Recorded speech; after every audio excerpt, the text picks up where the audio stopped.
بسم اللہ الرحمن الرحیم۔ معزز ناظرین و سامعین، السلام علیکم ورحمۃ اللہ۔ ہم اپنے قرآن اور تسخیر کائنات سلسلے کے نئے ویلاگ کے ساتھ حاضر خدمت ہیں۔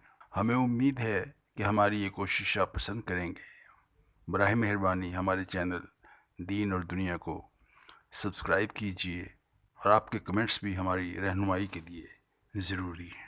یقیناً قرآن سائنس کی کوئی کتاب نہیں جس سے ہم طبیعیات، کیمیا، طب یا فلکیات وغیرہ کا علم اس طرح سیکھیں جیسے ہم ان علوم کی درسی کتب میں پڑھتے یا ان سے سیکھتے ہیں، مگر قرآن ہمیں ان تمام علوم کے بارے آگہی ضرور دیتا ہے، اور یہ اب ہم پر منحصر ہے کہ ہم قرآن میں چھپے معلومات کے ان خزینوں تک پہنچ کر اپنی دنیا اور آخرت کیسے سنوارتے ہیں۔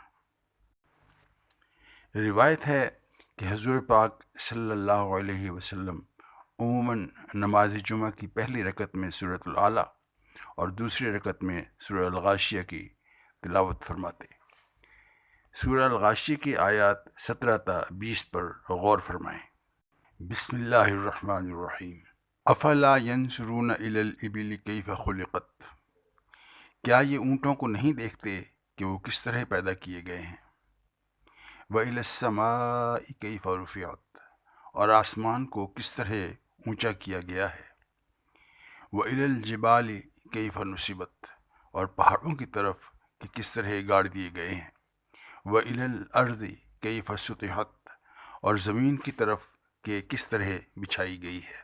اب دیکھیے کہ پہلی آیت میں اونٹ کی عجیب و غریب تخلیق کی طرف توجہ دلائی گئی ہے، اور اب ہمیں پتہ ہے کہ اونٹ انسان کے لیے کس قدر مفید چوپایا ہے۔ لمبا سفر کرنا ہو تو بغیر پانی پیے یہ لمبی مسافت طے کر سکتا ہے۔ اس کا دودھ اور گوشت انسان کے لیے بہترین خوراک ہے۔ پانی کا ذخیرہ کرنا اونٹ کی عجیب و غریب جسم کی وجہ سے ممکن ہے، اور اسی کی طرف اللہ رب العزت نے انسان کی توجہ دلائی ہے۔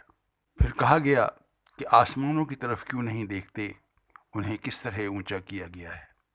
اب ظاہر ہے کہ ایک عام کھلی آنکھ کے ساتھ دیکھنے اور جدید ترین دوربین یا ٹیلیسکوپ سے دیکھنے میں کتنا فرق ہے۔ گویا توجہ اس طرف دلائی گئی ہے کہ انسان تحقیق کی طرف متوجہ ہو کر آسمانوں کی رفتوں میں جھانکے اور غور کرے کہ اس بلندی اور رفت میں کیا کچھ پوشیدہ ہے، اور آسمان جو کہ ستاروں سے مزین ہے کیسے بلند کیا گیا ہے۔ اسی اگلی آیت میں پہاڑوں کی طرف غور کرنے کو کہا گیا کہ وہ کس طرح زمین میں گاڑے گئے ہیں تاکہ یہ زمین کو اپنی جگہ پر قائم رکھیں۔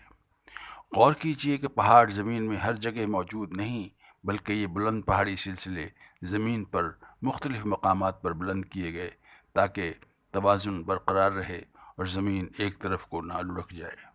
آخری آیت میں زمین کی جانب توجہ مبذول کروائی گئی ہے کہ اس کی جانب دیکھو کہ کیسے بچھائی گئی ہے، اور اس کی ہموار سطح پر غور کرو کہ جہاں انسان اپنے لیے بلند و بالا عمارات آسانی سے تعمیر کر سکتا ہے۔ ہمارا یہ سلسلہ بھی جاری ہے، اگلے ویلاگ میں ہم بات کو آگے بڑھائیں گے انشاءاللہ۔ اور آخر میں آج کی بات، بابائے اردو مولوی عبدالحق فرماتے ہیں، غلطی کو کبھی اہمیت نہیں دینا چاہیے، کیونکہ غلطیاں سبق ہوتی ہیں۔ غلطی وہ کرتا ہے جو کچھ کرنا چاہتا ہے۔ غلطیوں سے سبق سیکھیں، ان کا ماتم نہ کریں۔ اپنا اور اپنے پیاروں کا خیال رکھیں۔ اللہ حافظ الناصر۔